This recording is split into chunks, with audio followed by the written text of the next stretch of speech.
Beleza, sejam todos bem-vindos a mais uma aula da História do Brasil e hoje nós vamos dar sequência então à, à aula que estávamos fazendo anteriormente sobre a questão do Estado Novo e hoje nós vamos ver a cultura e o Estado nos anos de Vargas, né? Dando sequência e encerrando esta parte sobre o Estado Novo. Na primeira fase da era Vargas, algo era certo. Cultura era um assunto de Estado e dos mais sérios. Em suas mais diversas expressões, a cultura sempre esteve sob o olhar atento e o cuidado ativo do Estado. Ações desde o governo provisório mostravam que a atuação estatal seria incisiva nesta área. Menos de 15 dias depois de sua posse, em 1930, em um de seus primeiros atos como presidente, Vargas criou o Ministério da Educação e da Saúde e nomeou Francisco Campos como ministro. Campos era de Minas Gerais e já tinha experiência no âmbito educacional, já que havia atuado como reformador nos anos 1920. Era influenciado pelas perspectivas da escola nova trazida por Fernando Azevedo e Anísio Teixeira. Em sua gestão no Ministério, assinou um decreto que afirmava preferência pelo sistema universitário no país em substituição às escolas superiores isoladas e exigiu a existência das faculdades de Direito, Engenharia e Medicina ou de Educação, Ciências e Letras no lugar de uma das anteriores. A discussão sobre a reforma do ensino secundário também se iniciou com Campos. Para ele havia necessidade de reformulação do ensino com vistas a uma preparação técnica e profissional adequada. A reforma acabou sendo promulgada na gestão do governo Capanema em 1942. Durante o governo provisório, a política cultural varguista se cercou de intelectuais de diferentes correntes de pensamento que até ocuparam cargos no aparato burocrático do Estado. Diferentes correntes de pensamento, hein? Olha só. Intelectuais de diferentes correntes de pensamento. Né? Interessante que essa atitude, né, não de Vargas aqui, nesse governo provisório, já mostra que ele não era como querem pintá-lo, né, como alguém que muitos querem comparar até com o regime nazifascista, meu Deus. Além do Ministério da Educação e Saúde, outros órgãos foram criados e diversos intelectuais foram nomeados em suas direções. Manuel Bandeira presidiu o Salão de Belas Artes, o arquiteto Luiz Costa assumiu a direção da Escola Nacional de Belas Artes, o escritor José Américo de Almeida ficou com a pasta da Aviação e Obras Públicas, entre outros. O entrelaçamento de intelectuais e Estado foi um dos elementos centrais da cultura durante toda a primeira fase da Era Vargas. A ligação próxima entre esses atores pode ser apreendida durante a gestão de Gustavo Capanema à frente do Ministério da Educação, de 1934 a 1945. Capanema se manteve como ministro desde o governo constitucional até o fim do Estado Novo. E o Ministério foi um dos principais pontos de apoio do regime varguista, que sinalizava a centralidade da cultura nessa estrutura. Não obstante, foi o melhor exemplo da ambivalência da política cultural. Por um lado, houve iniciativas avançadas, o Serviço do Patrimônio Histórico e Artístico Nacional, SPAN, foi criado a partir de um projeto de Mário de Andrade e sua direção foi com Rodrigo Melo Franco de Andrade. O SPAN, né? Se originou SPAN, né? SPAN se originou das discussões sobre a necessidade de preservar o patrimônio artístico e histórico do país, com ações que pautavam pelas noções de tradição e de civilização. Heitor Villa-Lobos foi nomeado superintendente da educação musical e responsável por formar grandes corais orfeônicos, visando educar musicalmente a população. Puxa vida. Carlos Drummond de Andrade foi destacado como chefe do gabinete de Capanema. Né?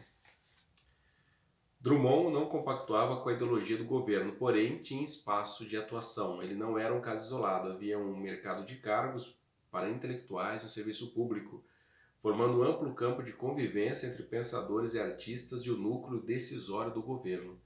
Mesmo que estivessem em posições diferentes no espectro político, também entre si, vários intelectuais trabalharam e ocuparam cargos no Estado. Além de Drummond e de Mário de Andrade, podemos estar Cassiano Ricardo, Graciliano Ramos e Nelson Werneck Sodré. Por outro lado, o mesmo ministério que promovia os modernistas abria espaço para posições ideológicas diversas e se empolgava com as vanguardas artísticas e que se empolgava com as vanguardas artísticas, não esboçou opinião ou esforço contrário às intervenções arbitrárias, às prisões, à censura e à repressão que atingiram outras áreas da cultura e da educação. Além da perseguição aos comunistas,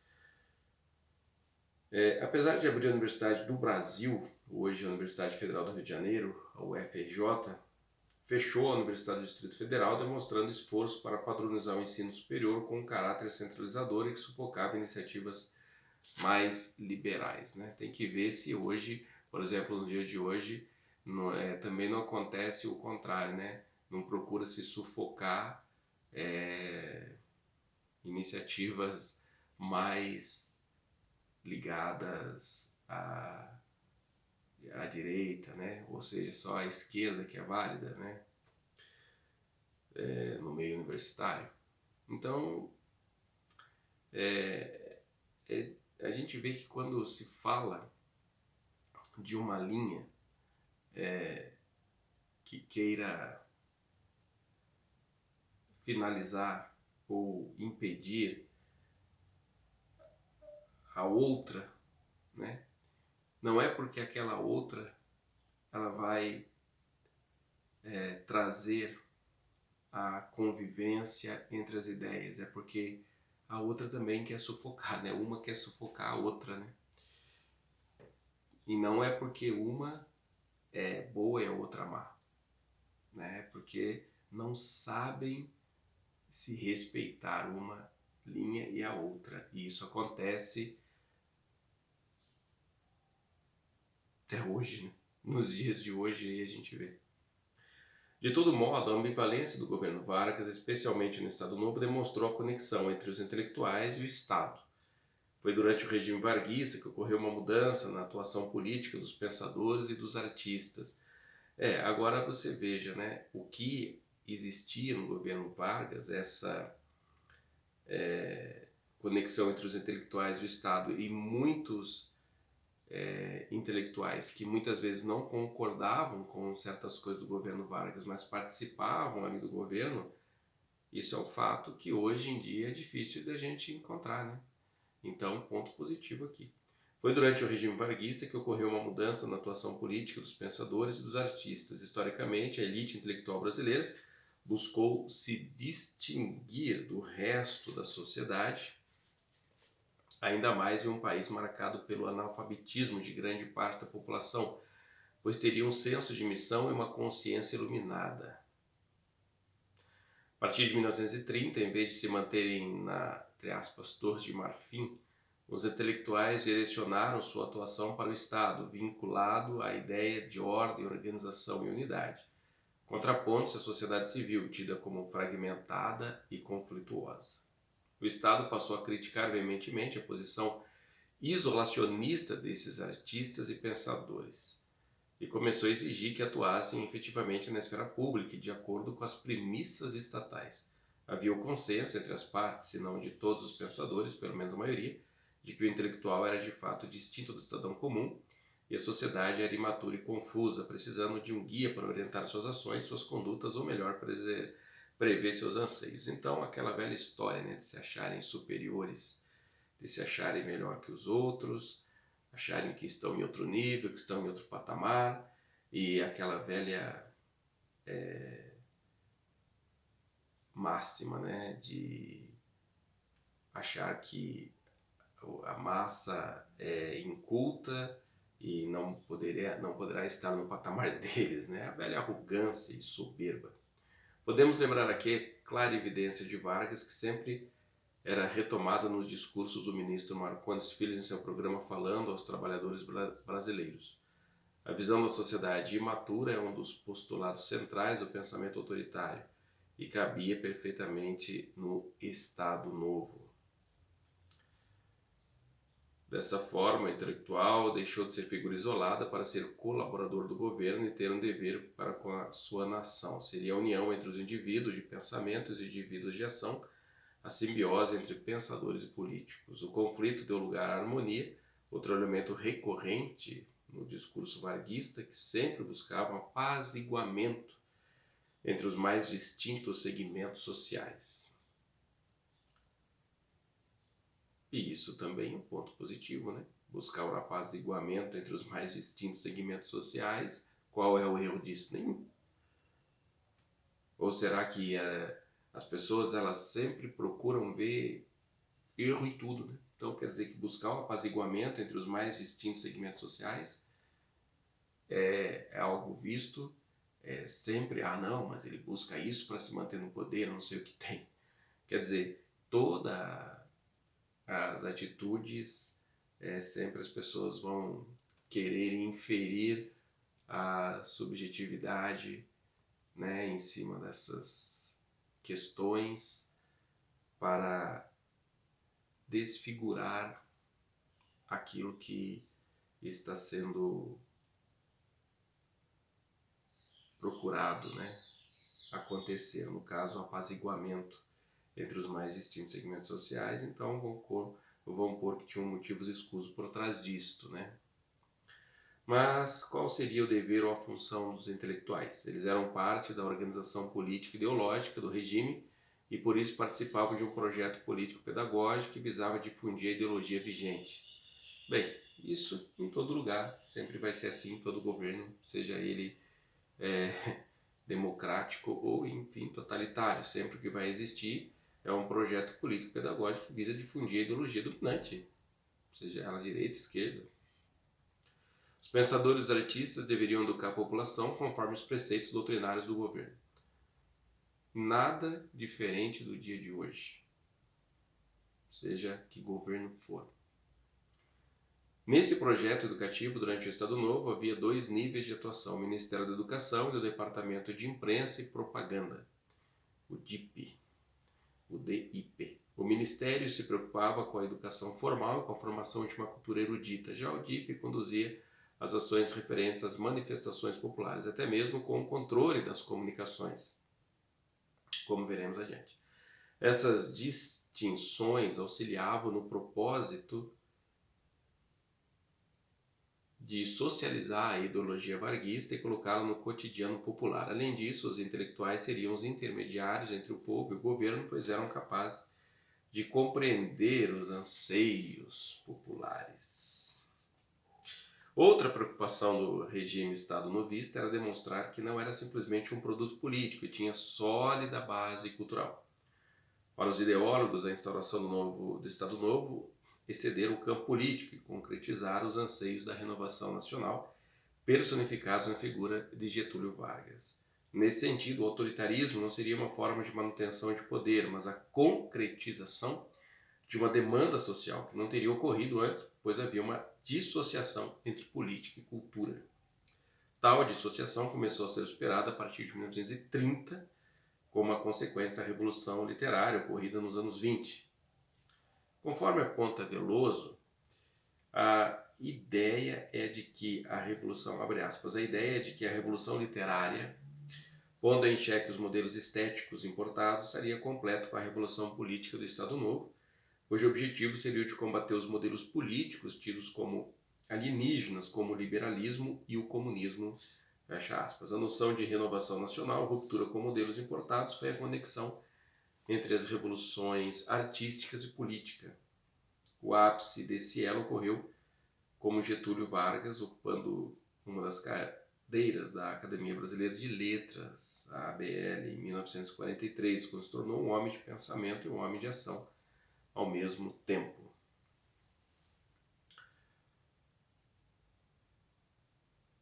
Contudo, Esse vínculo entre modernismo e Estado foi uma construção do próprio regime, que se apropriou do movimento modernista como se fosse um bloco homogêneo e não considerando os diferentes modernismos. O ideário Estado novista se pautou por uma das vertentes modernistas, a do verde-amarelismo de Menotti, Del Picchia e de Plínio Salgado, com valores mais conservadores e uma visão autoritária da cultura.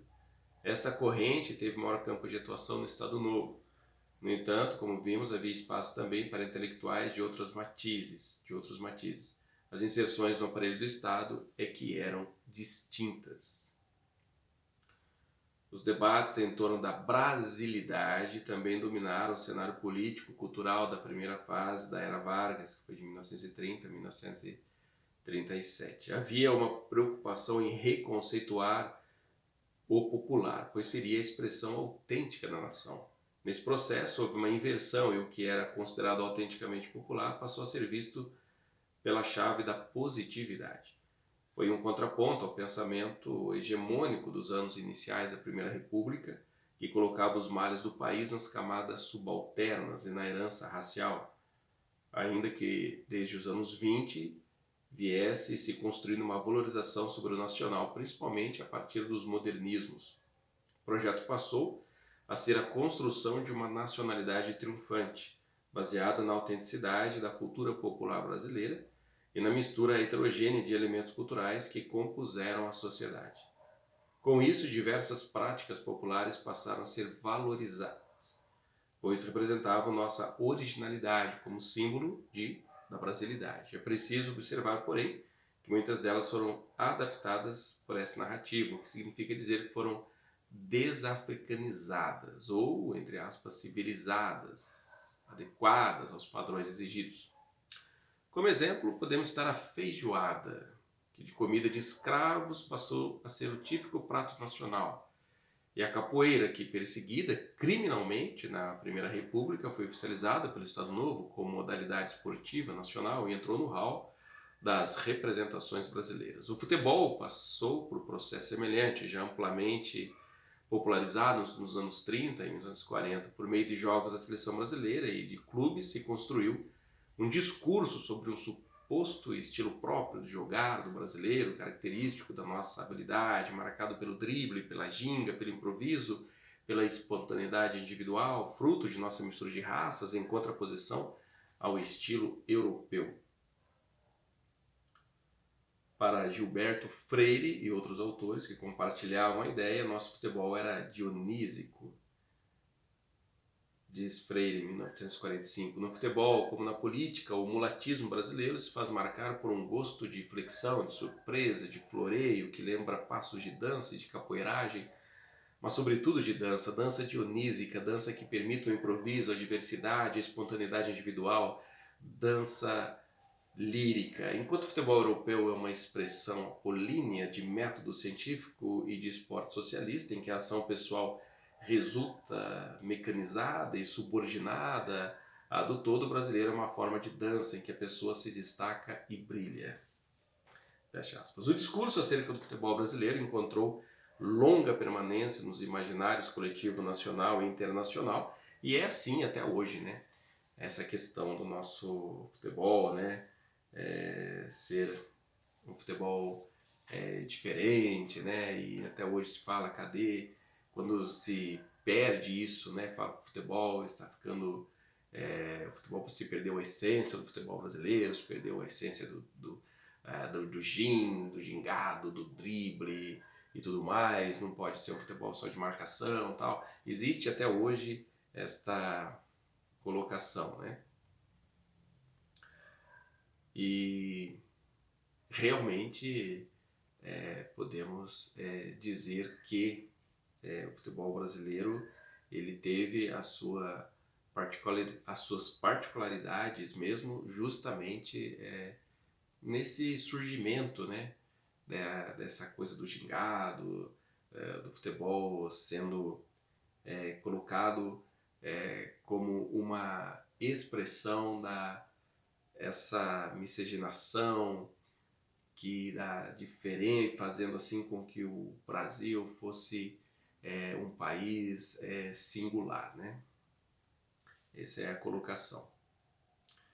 A democracia racial substituiu as teorias de embranquecimento e racialistas anteriores e combinou perfeitamente com o Estado autoritário que visava controlar as massas, contendo os conflitos sociais na esfera pública, né?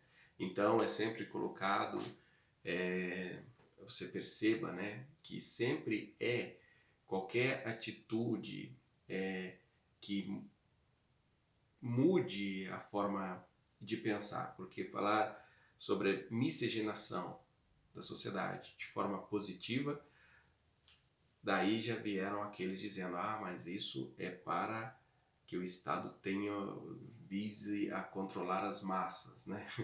E você veja que sempre vai haver as teorias sobre as mudanças de pensamento, se agora não é mais o embranquecimento europeu que é buscado, então se é a valorização da miscigenação, então é para controlar as massas. Quando,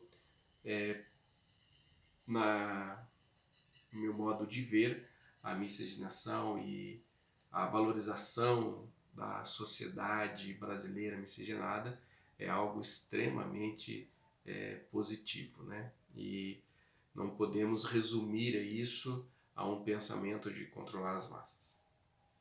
A consagração da miscigenação apareceu de maneira central no livro Casa Grande e Senzala, de Gilberto Freire, publicado pela primeira vez em 1933. A obra foi um dos retratos, entre aspas, do Brasil, elaborados a partir dos anos 30, que procuravam compreender e interpretar o país, buscando uma nova consciência nacional por meio de reafirmação de nossas origens.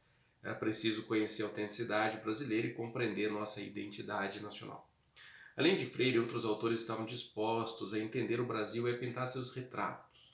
Raízes do Brasil, de Sérgio Buarque de Holanda, foi lançado em 1936, sob o impacto da modernização dos anos 30. O livro segue em direção oposta à Casa Grande e Senzala e critica as soluções autoritárias, apresenta as tensões dos processos modernizantes no país e aborda os princípios formadores da sociedade brasileira. Caio Prado Júnior completa a tríade dos clássicos do período com o lançamento, em 1942, de Formação do Brasil Contemporâneo. Para o autor, a especificidade brasileira não vem da miscigenação, mas da falta de rupturas com as formas políticas e econômicas que organizaram o Brasil ao longo de sua história. Sem uma ruptura radical, não conseguiremos superar a dependência e a miséria. A propaganda, conforme apontado anteriormente, era um dos alicerces da sustentação do Estado Novo, ainda que explorada desde a Revolução de 1930. Na disputa por corações e mentes, tinha papel fundamental na criação de consenso e por isso produzia as bases de legitimação do regime. A questão de propaganda, ela naqueles dias era algo usado, né, massivamente, sendo que os meios de comunicação da época, era o mais importante meio de comunicação de massa era o rádio, como a gente vai ver aqui. Mas hoje, para se difundir, né, ideias e para se dominar também as massas nos dias de hoje, a gama é muito maior, né? Em função de que os meios de comunicação hoje eles evoluíram, né? Principalmente hoje através da internet. Na disputa por corações e mentes, tinha papel fundamental na criação de consenso e por isso produzia as bases de legitimação do regime. A estrutura e funcionamento dos órgãos de propaganda política varguista tinha uma inspiração nos modelos, aí novamente, né, a questão da falar que é a inspiração nos modelos nazista e fascista. Bem, não, aqui temos que tomar cuidado para não colocar o regime varguista como um semelhante ao nazista, pelo amor, né? Isso a gente não pode fazer. Mas a questão da propaganda, né? Aí diz aqui, né, que foi uma inspiração, porque realmente a propaganda nazifascista utilizava métodos de comunicação modernos inspirados na publicidade comercial norte-americana. E isso é claro que foi utilizado o método de comunicação, porém com características específicas, como o uso de insinuações indiretas, simplificação das ideias para as massas deseducadas, repetições, sabe? Repetindo sempre um tipo de ideia. Você veja que isto é também muito utilizado, né? Continua sendo utilizado. Então não é algo exclusivo do regime varguista, aquilo que é a propaganda, que é o método de indução, seja para vender algum produto, seja para vender uma ideologia, continua sendo utilizada nos dias de hoje também de uma forma brutal, de uma forma forte. Então isso é algo que não se pode dizer que aquele regime usou aquilo, então aquele regime é igual àquele, né? Então o regime de Vargas se inspirou na forma de propaganda nazifascista. Então o regime de Vargas é semelhante ao regime nazista. Não, por quê? Porque a propaganda até hoje, nos dias atuais, seja de governos, seja de meios comerciais, eles usam os mesmos métodos. Sua linguagem era simples, agressiva e imagética. Imagética é algo que se exprime pelas imagens, visando atingir as massas. Apesar da inspiração nazifascista no uso das técnicas de manipulação da estrutura dos órgãos de propaganda, havia singularidade desses elementos no varguismo, que eram adaptados para a realidade brasileira. Visando no maior controle sobre os veículos, a Constituição de 1937 legalizou a censura e a imprensa foi investida de caráter público, tornando-se instrumento do Estado e meio oficial de divulgação da ideologia estatal. Os meios de comunicação também foram importantes no estabelecimento de uma relação direta entre o governo e o povo. Assim, a imprensa serviu como órgão de consulta dos anseios populares, a divulgação das atividades e das qualidades do regime, sobretudo de Vargas. Os periódicos eram obrigados a estabelecer os atos governamentais, reproduzir os discursos oficiais, publicar constantemente fotos de Vargas, e a maior parte das notícias era fornecida pela Agência Nacional. Propaganda sempre foi uma preocupação de Vargas, desde o governo provisório em 1931. O Departamento Oficial de Publicidade foi criado 3 anos depois, criou-se o Departamento de Propaganda e Difusão Cultural, DPDC. Durante o Estado Novo, em 1938, o DPDC se tornou Departamento Nacional de Propaganda. Você conhece os estádios do Pacaembu, do São Januário? O primeiro pertence ao município de São Paulo, Pacaembu, e abriga partidas de diversos times. O segundo é o patrimônio do Clube de Regatas Vasco da Gama. Mas o que isso tem a ver com o governo Vargas? Durante o Estado Novo foi produzido um calendário festivo para comemorar datas específicas e envolver toda a população. Havia 3 comemorações centrais: o Dia do Trabalho, o aniversário do presidente e o aniversário do Estado Novo. Essas datas se reforçavam mutuamente e consolidavam um calendário de encontros significativos entre o povo e o presidente, com a intenção de proporcionar uma aproximação significativa entre o governo e a classe trabalhadora, projeto diretamente ligado à condição de Marcones no MTIC. Né? O Dia do Trabalho, 1º de maio, foi comemorado primeiramente no Estado Novo em 1938. Muito bem, nós vamos na nossa próxima aula, chegando ao fim dessa primeira aula, não, né? Chegando ao fim desta aula, né? Da primeira aula aqui, realmente falando sobre essa questão da cultura, né? Na era Vargas. Nós vamos ver na próxima aula sobre o rádio, vai ser bem interessante. Vamos ver ali um pouco também sobre o cinema. Enfim, a gente vai ver mais um pouquinho da cultura, então, na era Vargas. Fica então para a nossa próxima aula, tá ok? Fiquem todos com Deus, até a próxima!